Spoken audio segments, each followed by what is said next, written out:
March 26th, Judges 12 through 14. Judges 12. The Ephraimite forces were called out, and they crossed over Zaphon. They said to Jephthah, "Why did you go to fight the Ammonites without calling us to go with you?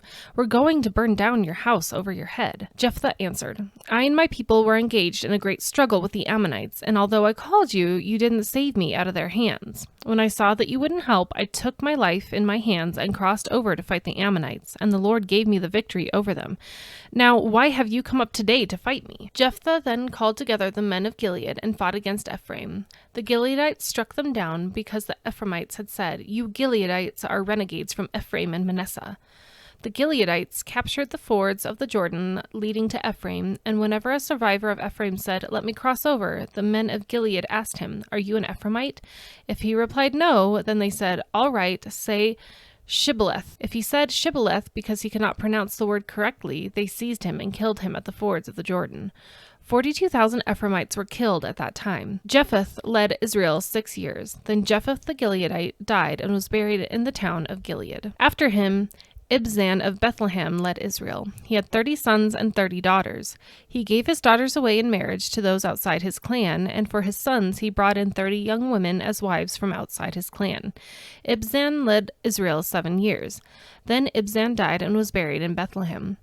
After him, Elon the Zebulunite led Israel 10 years. Then Elon died and was buried in Ajalon in the land of Zebulun. After him, Abdon, son of Hillel, from Pirathon led Israel. He had 40 sons and 30 grandsons who rode on 70 donkeys. He led Israel 8 years. Then Abdon, son of Hillel, died and was buried in Pirathon in Ephraim, in the hill country of the Amalekites. Judges 13. Again the Israelites did evil in the eyes of the Lord, so the Lord delivered them into the hands of the Philistines for 40 years. A certain man of Zorah, named Manoah, from the clan of the Danites, had a wife who was childless, unable to give birth. The angel of the Lord appeared to her and said, "You are barren and childless, but you are going to become pregnant and give birth to a son. Now see to it that you drink no wine or other fermented drink, and that you do not eat anything unclean.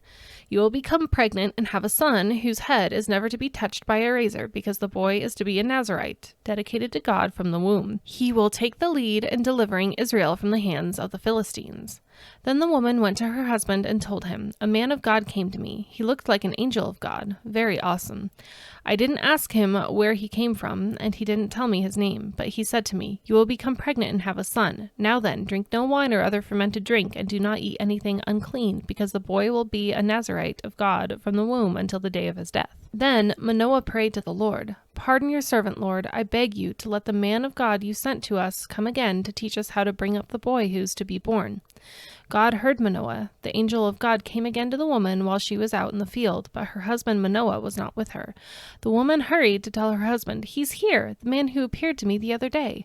Manoah got up and followed his wife. When he came to the man, he said, 'Are you the man who talked to my wife?' 'I am,' he said. So Manoah asked him, 'When your words are fulfilled, what is to be the rule that governs the boy's life and work?'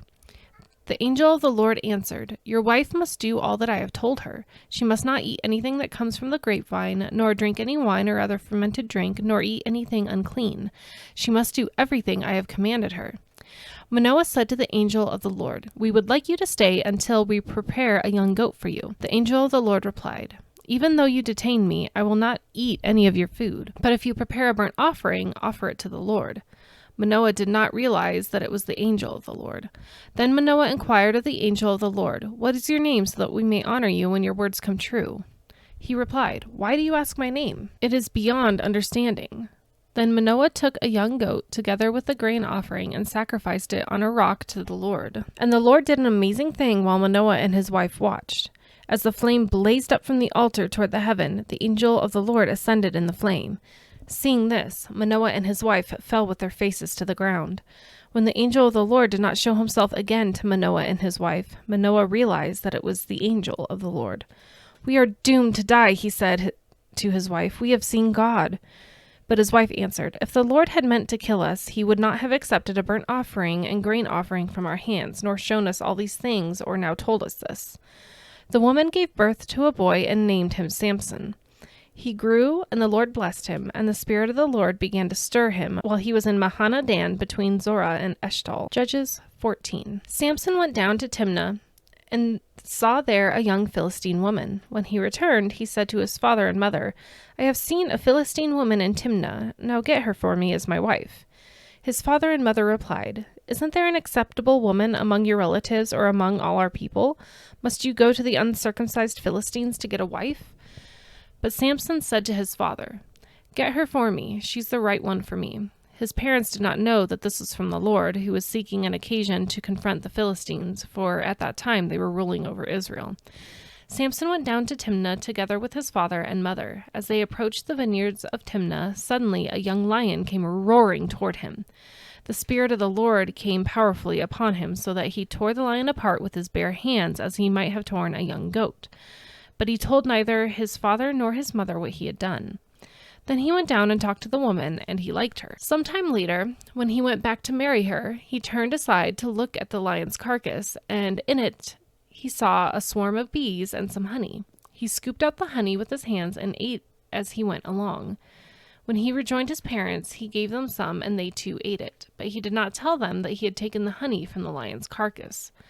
Now his father went down to see the woman, and there Samson held a feast, as was customary for young men. When the people saw him, they chose 30 men to be his companions. "Let me tell you a riddle," Samson said to them. "If you can give me the answer within the 7 days of the feast, I will give you 30 linen garments and 30 sets of clothes. If you can't tell me the answer, you must give me 30 linen garments and 30 sets of clothes." "Tell us your riddle," they said. "Let's hear it." He replied, "Out of the eater, something to eat. Out of the strong, something sweet." For 3 days they could not give the answer. On the 4th day they said to Samson's wife, "Coax your husband into explaining the riddle for us, or we will burn you and your father's household to death. Did you invite us here to steal our property?"